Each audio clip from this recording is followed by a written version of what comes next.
The artworks that I do really come from observations I'd made. It's not really observations in an ornithology way about birds. It's more or less about birds as things which occupy space. They occupy two-dimensional space in one way, three-dimensional space in another way. When I look at things as, say, birds, as they rest on telephone lines, and that can become an artwork, but it's really about their spacing. They all line up in ways that are varied, so it becomes a principle of art. It's a principle of design, actually. You want these variations of things. When I go to drawing exercises, if I'm in the woods and if I'm drawing vines, I'm not interested in them as vines per se. I'm interested in the negative spaces that they create. So that when you look at these negative areas, what is not vine, they are the spaces that are interested. And then later on, I can populate these spaces. I can put birds in them or other sort of entities. Well, I'll go into the woods and I'll go in there with ink and I'll address myself to this thing. And you get lost in the process of doing it, but you don't go in with some sort of a motive. The motive is, I am going to make an artwork out of this. You go into it more as an open-ended thing and you want to just find something.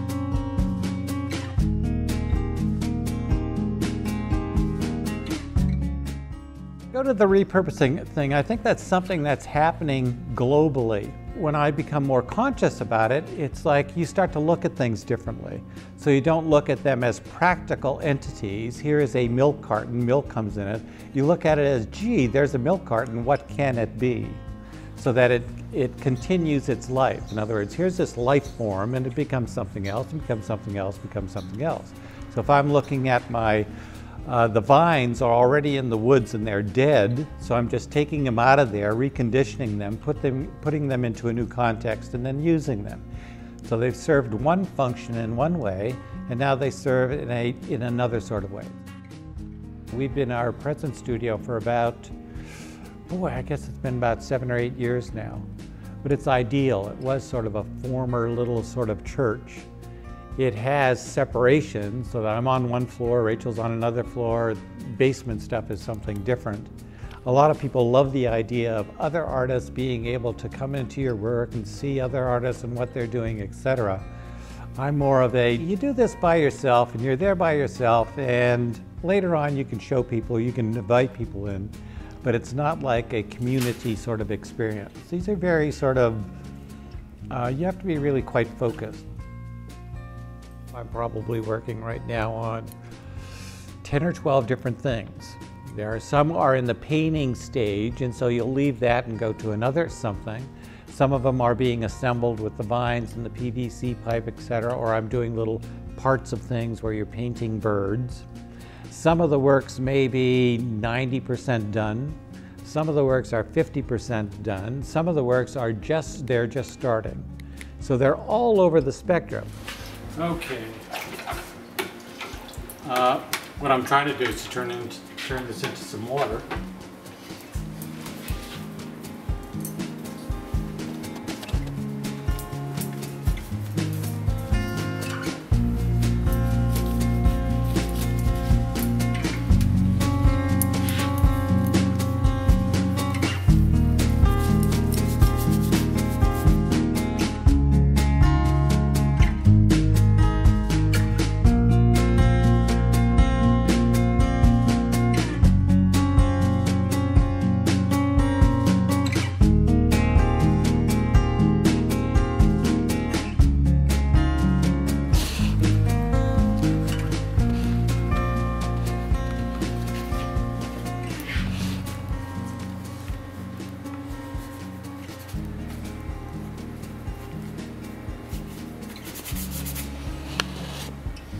Well, probably just let that dry and then I can come back and finesse it some more.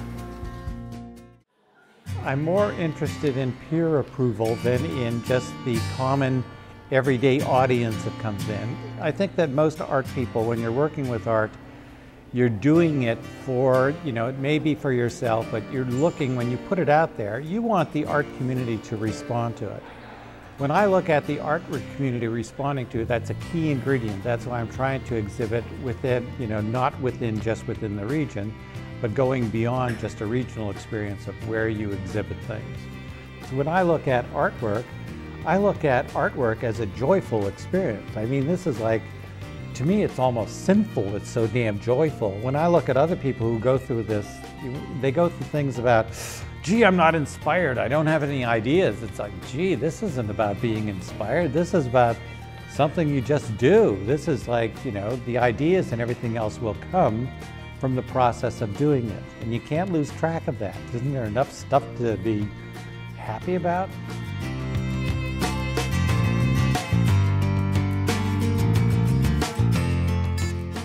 This is, you know, this is all joyful stuff. I don't know if I could actually do it if it wasn't joyful.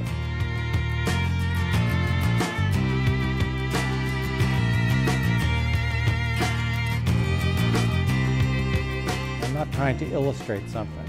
These ideas, if I look at the stuff that I'm working on now, did I ever think I'd be doing this stuff 10 years ago? No. It didn't enter your consciousness. That's what's beautiful about the whole art experience.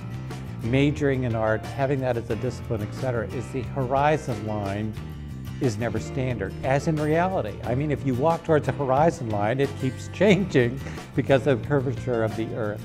And I think that's what happens with art.